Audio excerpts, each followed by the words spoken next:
자, 창세기 1장 1절 말씀인데요. 각자 수준에 맞추어서 아무거나 하나씩 읽으시겠습니다. 시작. 태초에 하나님이 천지를 창조하시니라. 여러분, 여기는 캐나다의 로키 산맥입니다. 너무나 멋있고 시원스럽죠? 코로나 때문에 지금 해외여행도 제대로 갈 수가 없고 또 마음껏 사람들을 만나기도 참 어려운 상황입니다. 코로나가 풀리면 전교연 여름수련회 저기로 가시기 바랍니다. 자, 오늘 참석하신 모든 분들을 환영합니다. 서로 다시 한번 환영하시겠습니다. 환영합니다. 환영합니다. 제가 환영의 뜻으로 꽃다발을 준비했습니다. 지난번에 제가 이제 와서 기본적인 다양한 주제들은 소개를 해드렸습니다. 그래서 오늘은 시간을 줄이기 위해서 이런 부분들은 좀 생략하고 빨리 넘어가도록 하겠습니다. 본론으로 바로 들어가도록 하겠습니다. 요한복음 4장 23절 말씀인데요. 함께 한번 읽으시겠습니다. 시작. 그러나 때가 오나니 곧 이때라. 참으로 예배하는 자들은 아버지께 영과 진리로 예배해야 하리니 아버지는 이렇게 자기에게 예배하는 자들을 찾으시느니라. 여러분, 하나님께 예배 드릴 때 진리로 예배 드려야 된다, 이런 말씀을 하셨거든요, 예수님께서. 그래서 여러분과 제가 진리를 정확하게 알 때 하나님이 기뻐하시는 참된 예배를 드릴 수 있다라고 할 수가 있겠습니다. 그리고 또 호세아서 6장 6절 말씀인데요.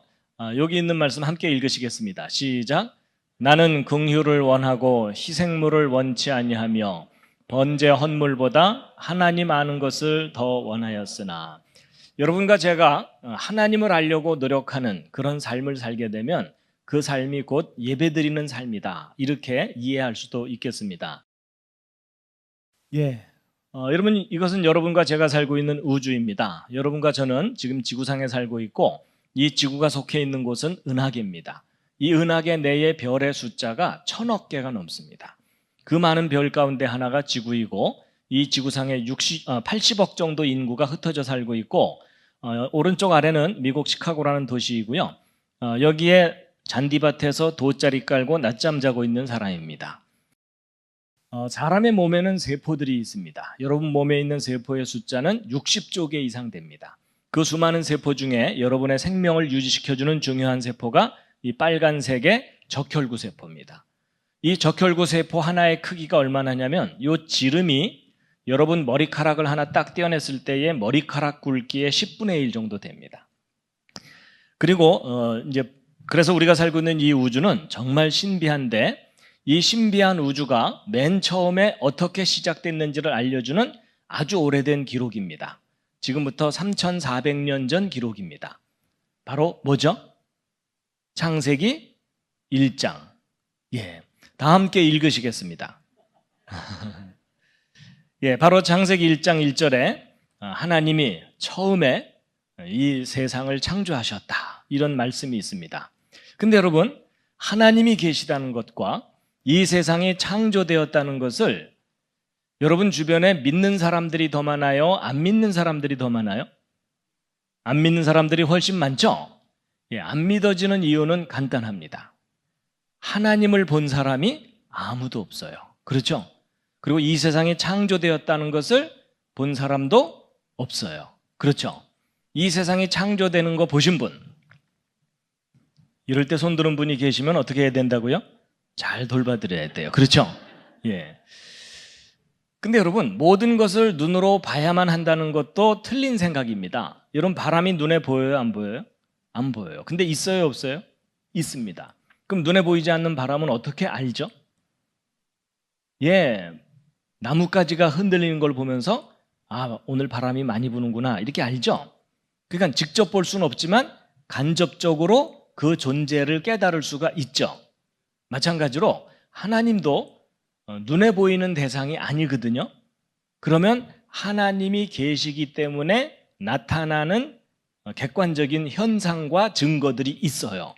이제 그걸 통해서 이제 하나님이 계신 것을 깨달을 수가 있는데, 그런데 사람들이 하나님을 믿지 못하고 창조를 믿지 못하도록 만드는 큰 장애물이 있어요.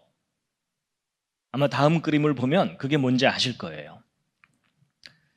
여러분 어디선가 본 듯하지 않으십니까? 고등학교 교과서입니다. 갑자기 가슴이 답답해 오고 머리가 아파오시죠?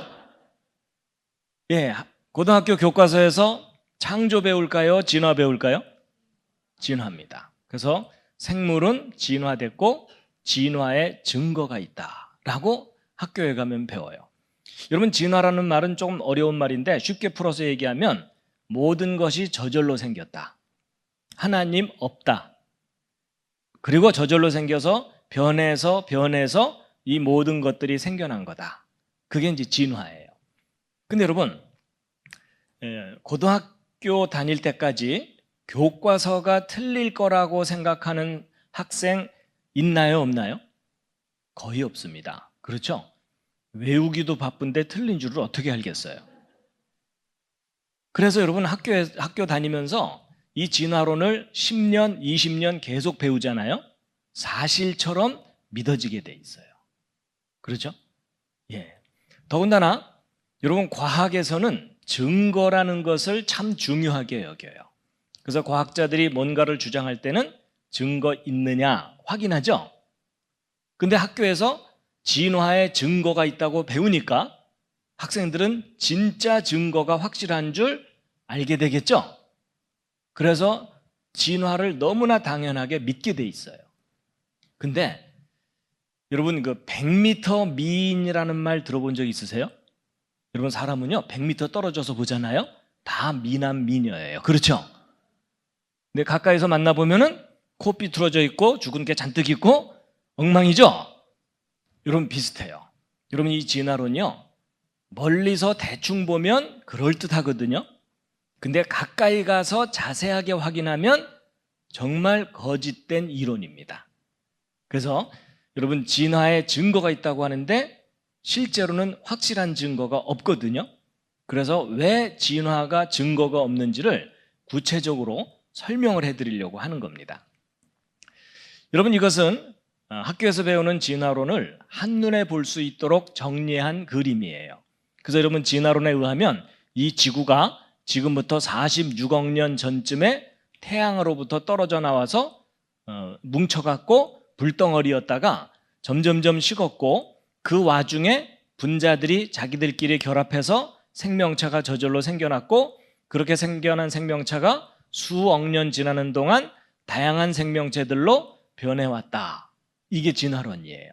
그래서 여러분 진화론에서는 고생대, 중생대, 신생대라는 시대가 있었다.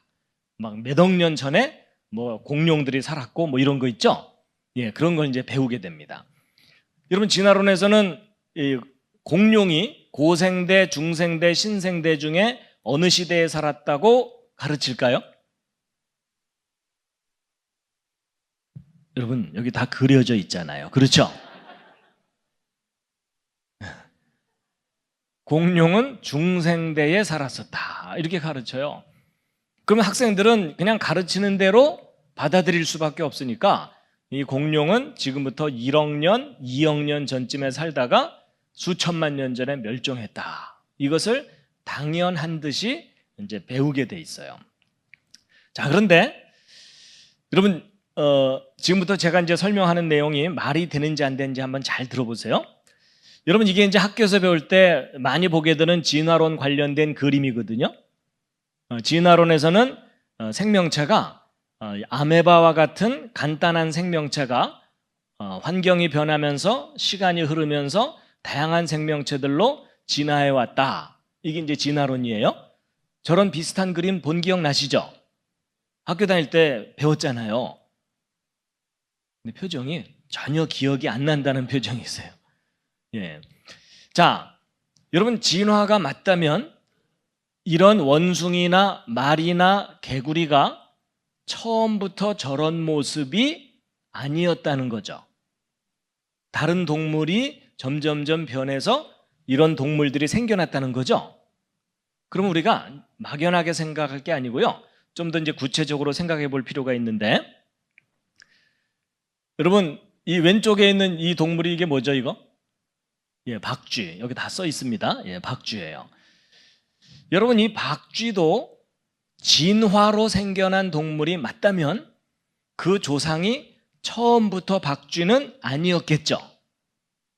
그럼 여러분, 진화가 맞다면 저 박쥐가 이 박쥐의 가장 가까운 조상이 어떤 동물이었겠어요? 예, 쥐요. 그렇죠? 예, 보통은 쥐라고 많이 대답을 해요. 근데 가끔 어떤 분들이 뭐 이래요. 박쥐니까. 하여튼 그런 분들은 좀 잘 돌봐드려야 돼요. 근데 여러분, 이 박쥐의 조상이 쥐냐 박이냐 그게 중요한 게 아니고요. 쥐가 변해서 박쥐가 됐건 박이 변해서 박쥐가 됐건 이 과학자들이 해야 될 일은요, 변해왔다는 증거를 확인해 줘야 돼요. 그렇죠? 맞죠? 근데 여러분, 이 진화론에서는요, 이 척추동물, 이 등뼈를 가진 동물들의 진화 순서를 어떤 식으로 가르치냐면 어류, 양서류, 파충류, 조류, 포유류 이런 순서로 진화가 일어났다 이렇게 설명을 합니다. 그래서 여러분, 진화론에 의하면 육지동물들은 처음에 없었고 이 물속에서 생명체들이 먼저 생겨났다는 거예요. 그래서 물 바깥으로 진화되면서 나왔다는 거예요. 그럼 이제 예를 들어 이 물고기가 물에서만 살다가 어느 날 육지 한번 나가볼까 이러면서 육지와 물을 왔다 갔다 하면서 살다 보니까 개구리와 같은 양서류, 여러분 양서류가 이제 좀 어려운 말인데 물과 육지에서 양쪽에서 살 수 있는 종류다 이런 뜻이에요. 양쪽에서 서식할 수 있는 종류다. 그러다가 이제 얘네들이 육지를 왔다 갔다 하다 보니까 육지가 더 살기 좋으네, 아예 이민 가자 이래가지고서 아예 육지에서만 살 수 있는 도마뱀 종류로 변했다는 거예요. 그러다가 이 도마뱀 종류가 양쪽으로 진화를 했는데 이 도마뱀이 절벽에서 뛰면서 팔을 흔들었더니 새가 됐다라는 전설이 있어요. 그리고 이 도마뱀이 새끼를 젖을 먹어서 키우려고 애쓰다 보니까 쥐와 같은 젖먹이 동물이 됐을 거다 뭐 이런 건데, 여러분 제가 약간 우습게 표현하기는 했어도 현재 진화론에서는 저와 같은 순서로 진화가 일어났다고 가르치거든요. 그런데 이 박쥐는요, 날개도 있고 새끼를 젖을 먹여서 키워요. 그러면 이 젖먹이 동물과 잠깐만요.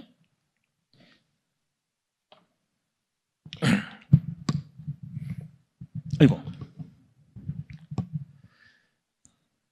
이게 잘 안 보이는군요. 포인터가. 그냥 해야 되겠네요. 여러분, 이 젖먹이 동물과 날아다니는 동물 양쪽 특징이 다 있죠. 그럼 이제 얘는 이제 어떻게 설명해야 되냐면, 이 도마뱀이 일단 새 쪽으로 변했다가 얘가 새끼를 젖을 먹어서 키우려고 애쓰든지, 아니면 일단 쥐 쪽으로 변했다가 얘가 절벽에서 자꾸 뛰든지 해야 돼요. 그렇죠? 근데 아무래도 쥐 종류 쪽에서 박쥐로 진화했을 거다라고 생각하거든요.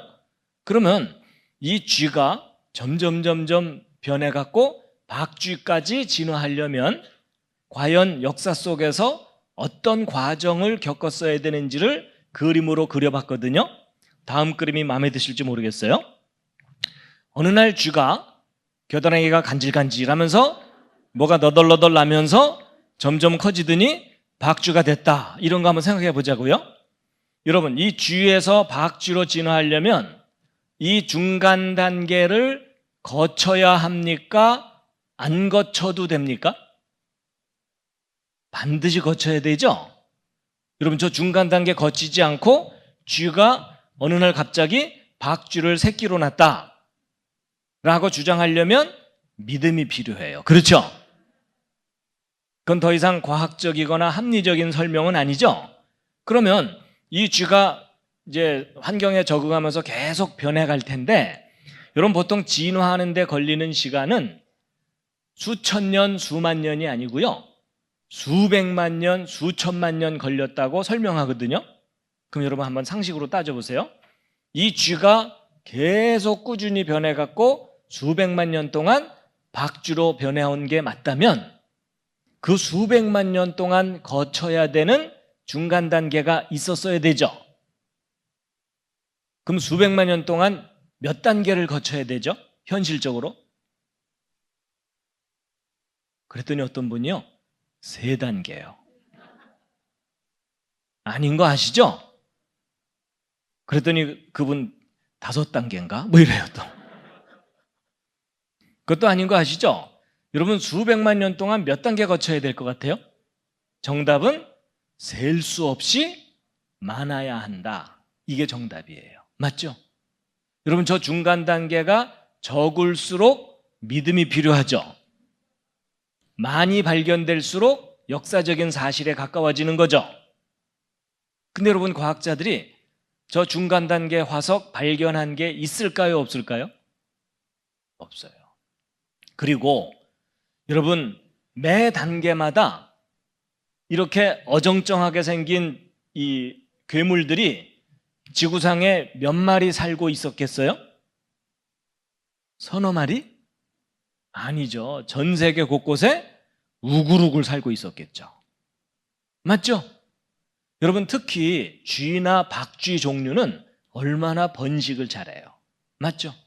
그럼 여러분 정말 역사 속에 진화가 일어나는 게 사실이라면요, 무수히 많은 중간 단계, 또 그때그때마다 무수히 많은 개체수가 현실 속에 있었어야 돼요. 맞죠? 근데 여러분 학교에서 진화론 배우실 때 이렇게까지 구체적으로 따져본 적 있으세요? 없으세요? 없죠? 근데 지금 생각해 보니까 당연한 얘기죠? 근데 이렇게 당연한 상황을 왜 학교 다닐 때는 생각을 못 했을까요? 왜냐하면 그때 당시 여러분이 혼수 상태였기 때문에.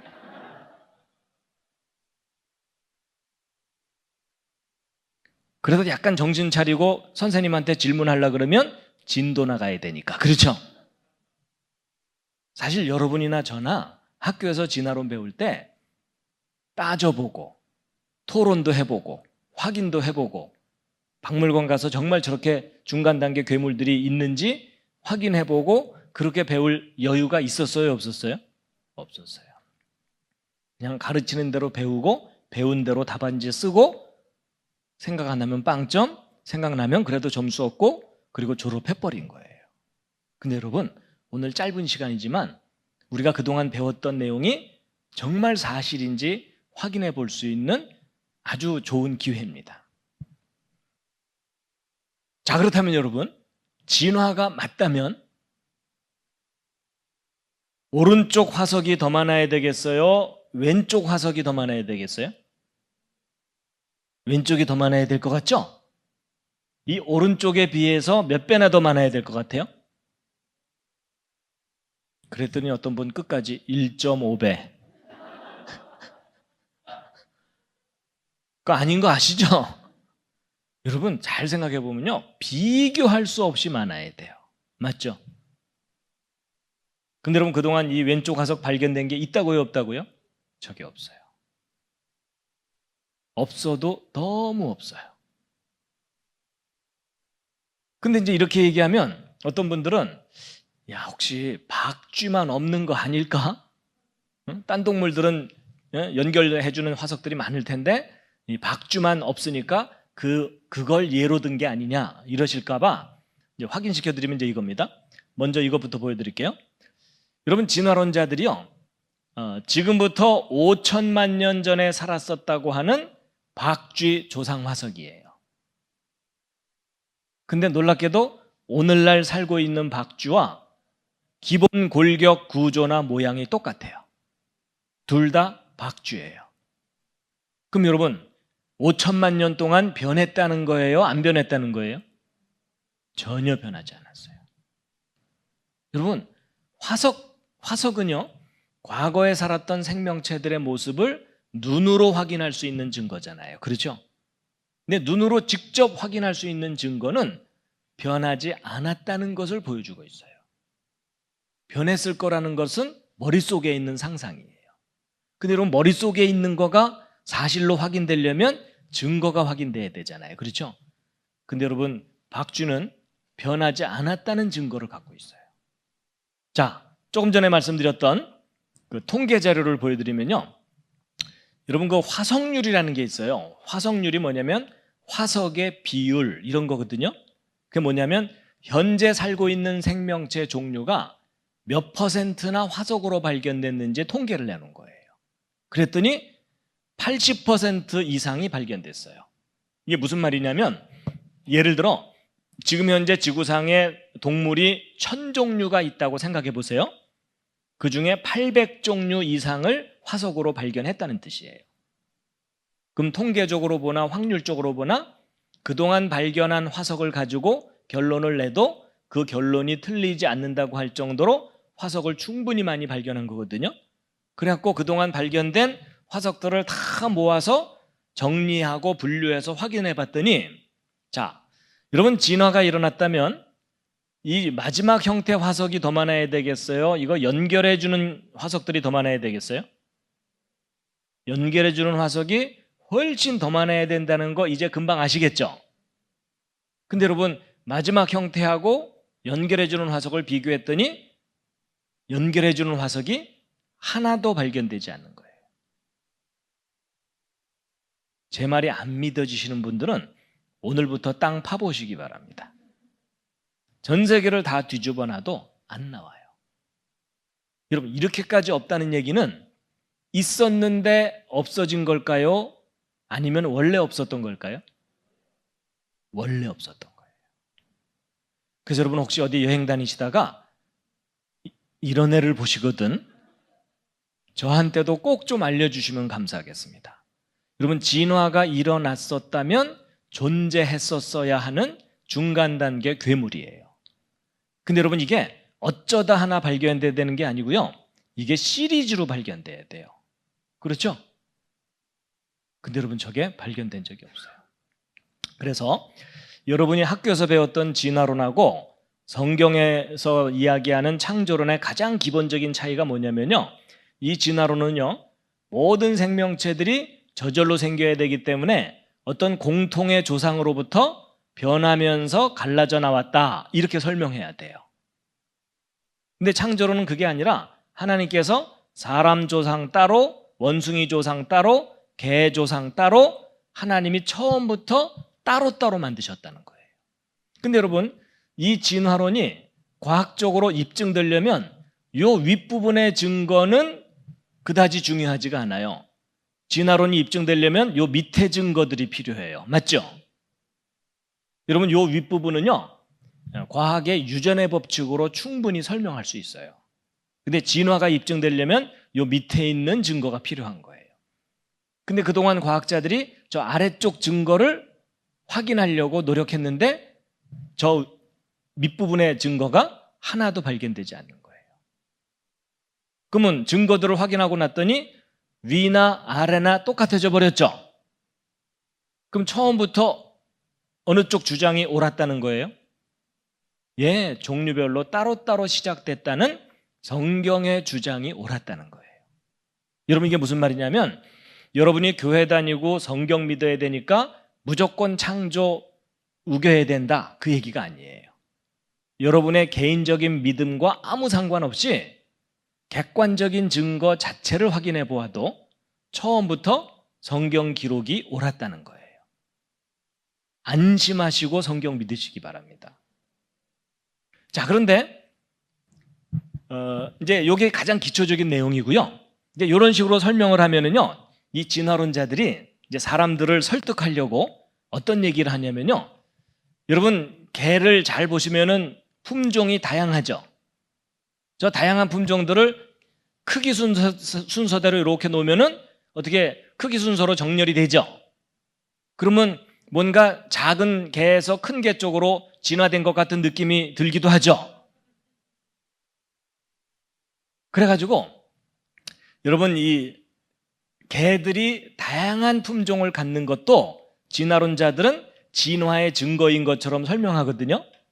그런데 여러분, 하나님이 맨 처음 만드신 개가 있었겠죠.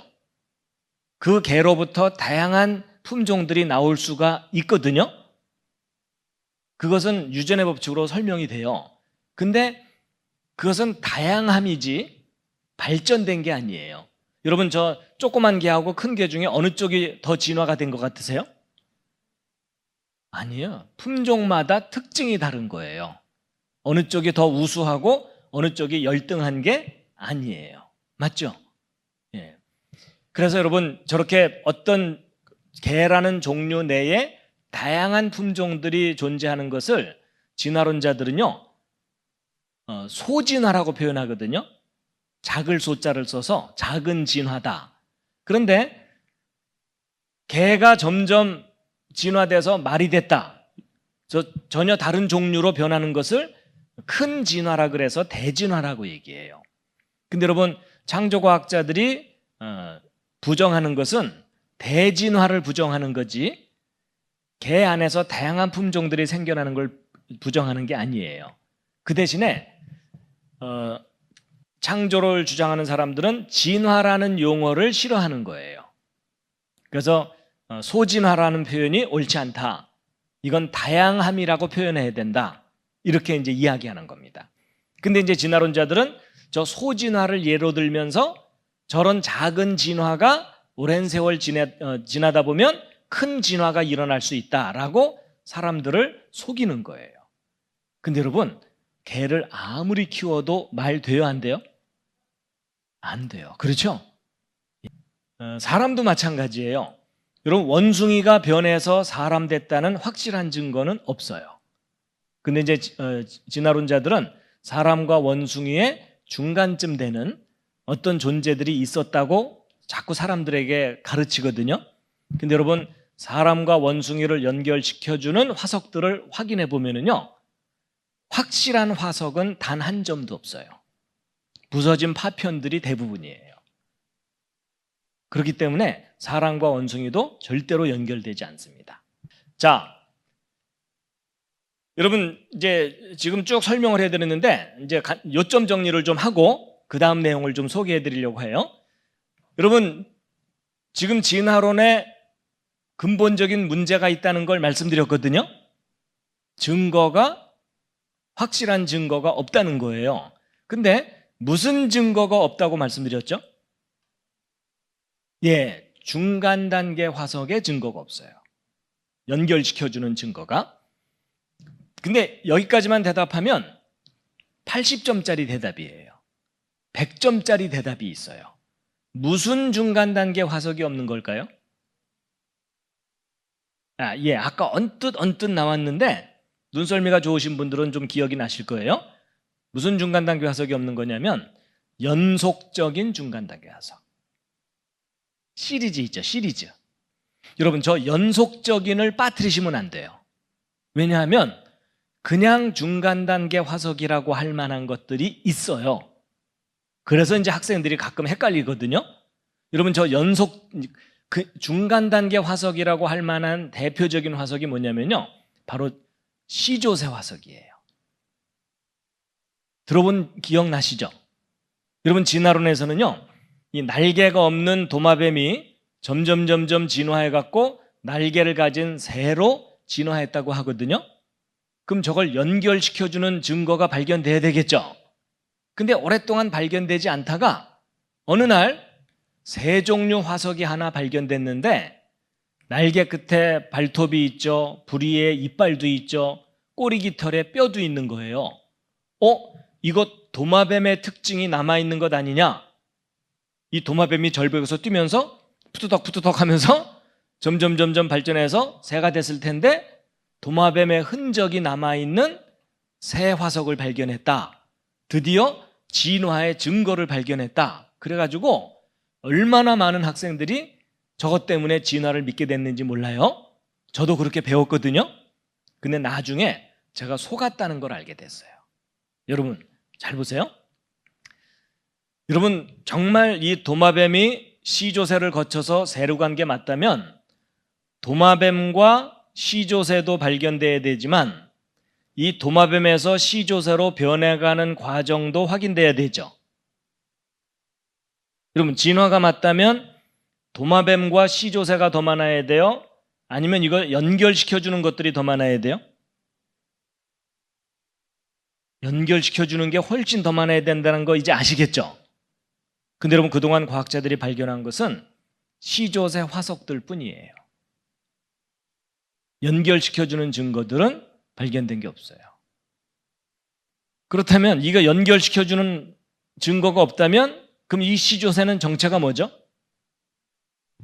이런 특징을 가진 멸종된 새다. 끝. 그 이상도 그 이하도 아니에요. 여러분, 저도요, 과학을 공부했기 때문에 증거가 확실하면 기분이 나빠도 인정하도록 훈련을 받았고요. 증거가 불확실하면 끝까지 의심을 하도록 훈련을 받았어요. 그래야 문제를 제대로 풀 수 있죠. 그렇죠? 근데 여러분, 제가 진화를 믿지 않는 이유가 뭐냐면 이 도마뱀과 시조새가 있는 건 저도 알아요. 그건 부인할 수 없어요. 그렇죠? 근데 도마뱀에서 시조새를 연결해주는 연속적인 중간 단계는 있어요, 없어요? 없어요. 그럼 도마뱀에서 시조새로 변했을 거라는 것은 확인된 사실이에요? 아니면 증거가 없는 믿음이에요? 증거가 없는 믿음이에요. 여러분, 놀랍게도요, 과학자들이요, 신앙을 갖고 있어요. 도마뱀에서 시조새로 변해갔을 거라는 종교를 갖고 있는 거예요. 그러니까 여러분, 이 과학자들이 정직하다면 사람들에게 무슨 얘기를 해줘야 되냐면 도마뱀에서 시조새로 변화가는 연속적인 중간 단계는 아직 발견되지 않았다. 아직은 진화를 믿지 않아야 된다. 그렇게 가르쳐 줘야만 양심이 있는 과학자인 거예요. 맞죠?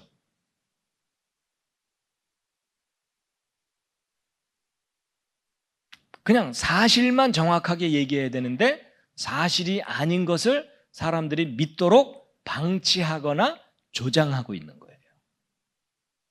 그래서 여러분, 예전에 나는 왜 기독교인이 아닌가 뭐 이런 글을 쓰고 책을 쓴 버틀란트 러셀이라는 사람이 있었거든요. 아주 지성인이었어요. 그가 무슨 얘기를 했냐면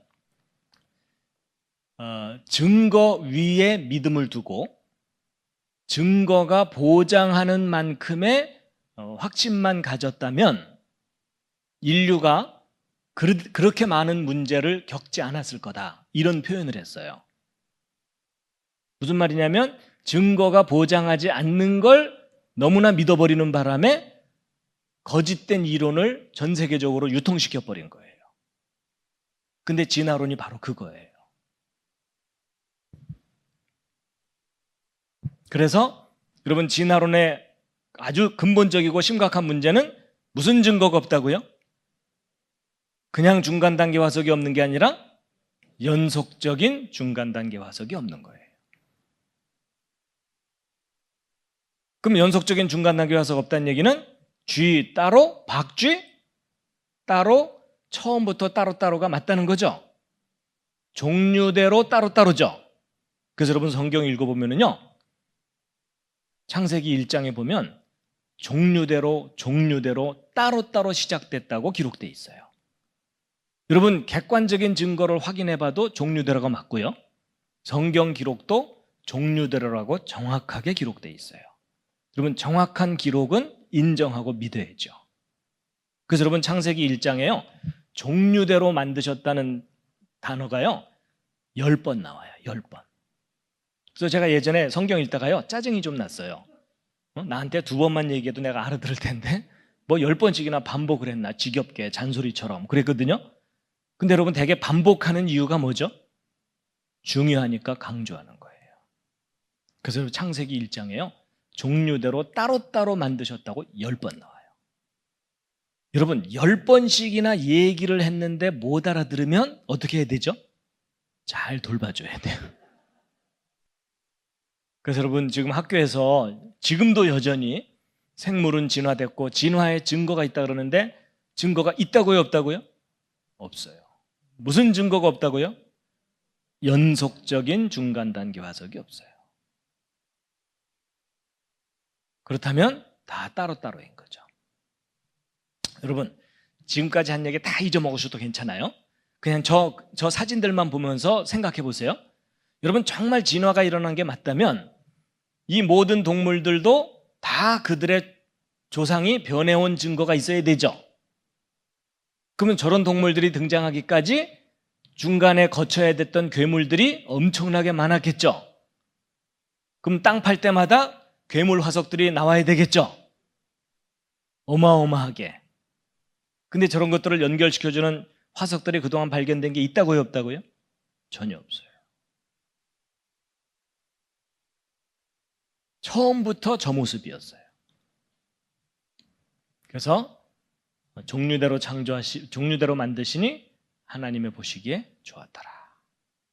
동의하십니까? 여러분이 동의하건 안 하건 사실이에요. 자, 그래서 진화론의 증거가 없다는 것을 좀 말씀드렸고요. 여러분, 십계명 아시죠? 십계명의 첫 번째 계명이 뭐죠? 예, 이제 이게 약간 번역을 다르게 한 건데요. 첫 번째 계명이 너는 내 앞에 다른 신들을 두지 마라. 원문의 의미로 보면 내 얼굴 앞에 다른 신을 두지 말아라. 그러니까 너와 나 사이에 다른 신이 중간에 있게 하지 말아라. 그 뜻이거든요. 그러면 바꿔 얘기하면 우상을 두지 말라는 얘기죠. 예, 그렇게 되는데 2절 좀 작은 글씨긴 한데 이제 제 파일을 옮기다 보니까 폰트가 좀 딴 걸로 바뀌어갖고 좀 선명하지 않은데 2절 함께 한번 읽으시겠습니다. 시작. 너는 너를 위하여 어떤 새긴 형상도 만들지 말고 또 위로 하늘에 있는 것이나 아래로 땅에 있는 것이나 땅 아래 물속에 있는 것에 어떤 모습이든지 만들지 말며. 여러분, 오늘날 현대인들은 태양을 신으로 숭배하는 일이 별로 없죠. 그렇죠? 문명화될수록 태양을 신으로 여기지는 않잖아요. 어쨌든 예. 근데 옛날 사람들은 태양을 신으로 섬긴 적이 많았죠. 심지어 이스라엘 민족까지도. 그래서 하나님께서 진노하시고 그런 적이 있었잖아요. 예, 그렇게 되는데 여러분, 정말로 현대인들이 태양을 신으로 섬기지 않을까요? 여러분, 보통 사람들에게 현대인들이 태양을 신으로 섬깁니까? 아닙니까? 이렇게 질문하면 현대인들은 태양을 신으로 섬기지는 않는다고 대답하거든요. 틀린 생각입니다. 여러분, 놀랍게도요, 전 세계적으로 태양을 신으로 숭배하도록 전 세계적인 교육이 이루어지고 있어요. 여러분도 그 교육을 받으셨어요. 그게 뭐냐면요, 바로 진화론 교육이에요. 여러분, 진화론 교육이 태양신 숭배 사상과 연결되어 있다는 생각 해본 적 없죠? 근데 여러분, 놀랍게도요, 이 진화론 교육은 태양신을 숭배하는 사상 교육이에요. 왜 그런지 제가 설명해 드릴게요. 여러분, 진화론에서는 아까 말씀드린 대로 이 지구가 태양으로부터 떨어져 나와서 불덩어리였다가 점점 식었고 분자들이 결합해서 생명체가 저절로 생겨났다고 하죠. 그런데 성경의 기록대로라면 이 지구상의 생명체들은 누가 만드셨죠? 하나님께서. 그렇죠? 식물도 동물도 모든 생명체는 하나님이 만드셨어요. 그러니까 생명체의 근원이 창조자 하나님이신 거예요. 그런데 진화론에서는요, 이 지구상의 생명체가 무엇 때문에 생겨났는지를 어떻게 설명하냐면, 여러분, 지구에 에너지를 주고 있죠. 그 에너지를 받아서 이 지구상의 분자들이 결합을 하기 시작한 거예요, 자기들끼리. 그리고 그게 점점 발전해서 온갖 종류의 생명체들이 생겨난 거예요. 그럼 진화론의 이론대로라면 지구상에 살고 있는 생명체들을 존재케 한 원인이 뭐라는 거죠? 태양이라는 거예요. 생명이 존재하는 근거가 태양이라고 가르치는 것이 진화론이에요. 바꿔 얘기하면 태양이 생명체들의 창조자다. 그 이론이 진화론인 거예요. 이렇게까지 연결해서 생각 못 해보셨죠? 누가 안 가르쳐 주니까. 그래서 결국 인간도 원숭이가 점점 발전한 것인데 그 근원을 내려가 보면은 태양이 지구상에 생명을 존재케 해준 거다. 그 이론이에요. 그래서 여러분 학교에서 진화론 가르칠 때 태양이 신이라고 직접 가르치진 않아요. 근데 다 듣고 나면 태양이 신이라는 이론이 진화론이에요.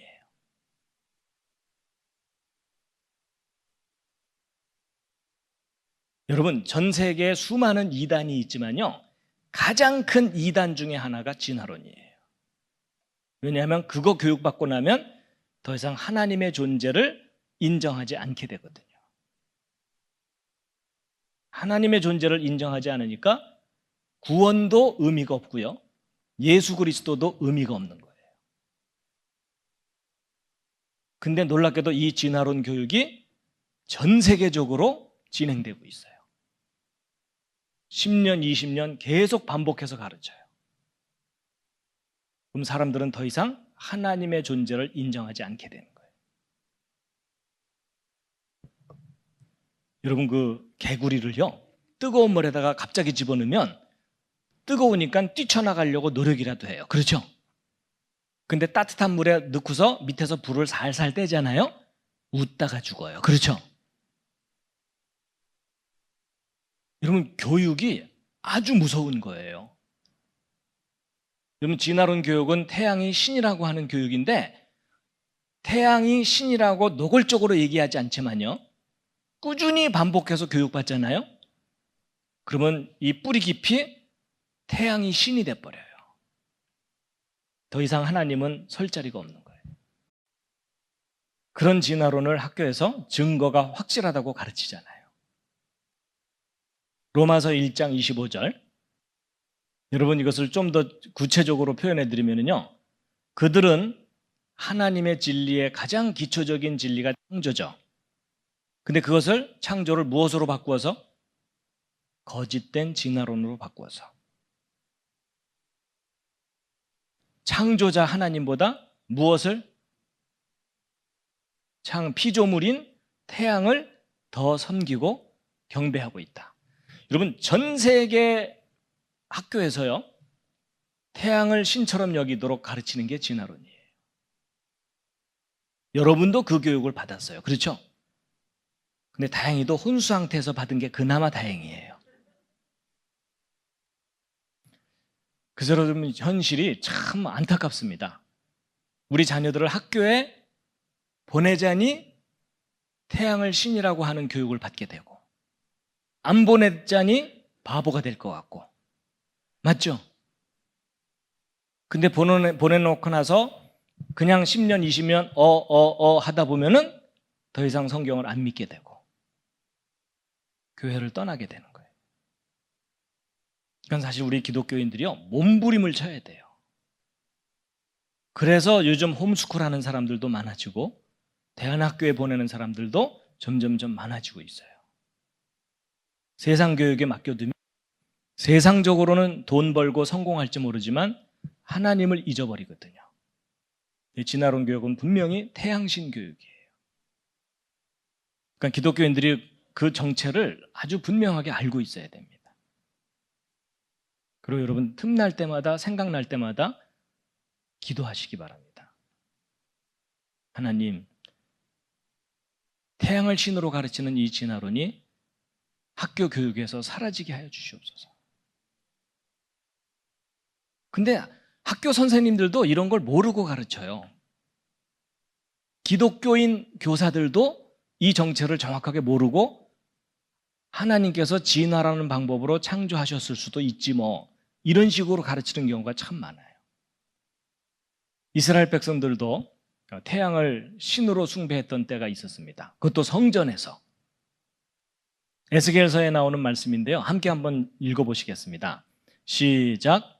그때에 그분께서 내게 이르시되 오 사람의 아들아 내가 이것을 보았느냐 너는 여전히 다시 돌아서라. 그리하면 이것들보다 더 큰 가증한 일들을 내가 보리라 하시더라. 그분께서 나를 데리고 주 야훼의 집에 안뜰에 이르셨는데 보라, 주 야훼의 성전의 문에 주랑과 제단 사이에 25명 가량이 있더라. 그들이 자기들의 등은 주 야훼의 성전을 향하게 하고 자기들의 얼굴은 동쪽을 향하게 한 채 동쪽을 바라보며 태양에게 경배하더라. 여기까지만 일단 읽을 텐데요. 여러분, 그 예루살렘에 있는 이 성전은요, 리모컨이 잘 안 나오네요. 여러분, 예루살렘의 성전은 동쪽을 바라보고 있거든요. 그러니까 이스라엘 백성들이나 제사장이 하나님께 경배하려면 서쪽을 바라보고 경배하게 돼 있어요. 근데 그들이 서쪽으로 등을 지고 동쪽을 향해서 경배한 거예요. 동쪽은 태양이 떠오르는 곳이죠. 그러니까 하나님을 등지고 태양을 경배한다, 그런 뜻이에요. 근데 우리 자녀들을 학교에 보내면 그렇게 되게 돼 있는 거예요. 하나님을 등지고 태양이 신이라고 교육받게 돼 있는 거예요.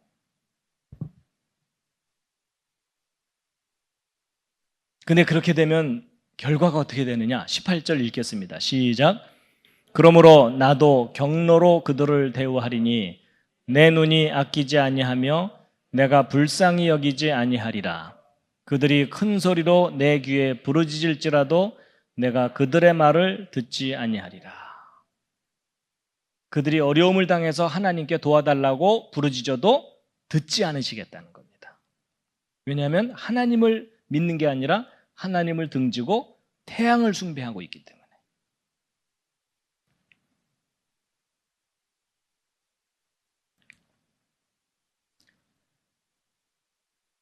그러니까 여러분과 제가 개인적으로 저항하기에는 이 세상이 너무나 태양신 숭배 사상의 교육, 진화론 교육으로 물들어 있거든요. 그래서 개인적으로 그걸 바꾸기는 거의 불가능할 정도로 힘든 일입니다. 때로는 무력감이 느껴지기도 해요. 근데 여러분, 살아있는 물고기는 물을 거슬러 올라가거든요. 그러니까 세상에서 가르치는 그 교육에 휩쓸려 갈 게 아니라 어떻게 해서든지 발버둥을 치면서 거슬러 올라갈 생각을 해야 됩니다.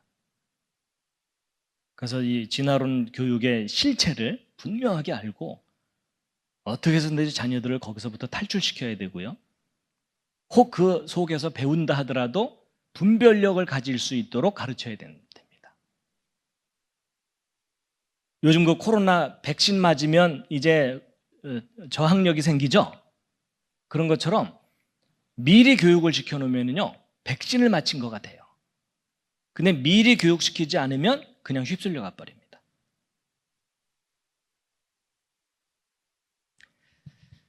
자, 오늘은 여기까지만 하도록 하겠습니다. 내일은 한자 이야기인데 아주 재미있습니다. 내일 또 뵙기로 하고요. 오늘은 조금 일찍 마치도록 하겠습니다. 제가 잠깐 기도드리고 마치겠습니다.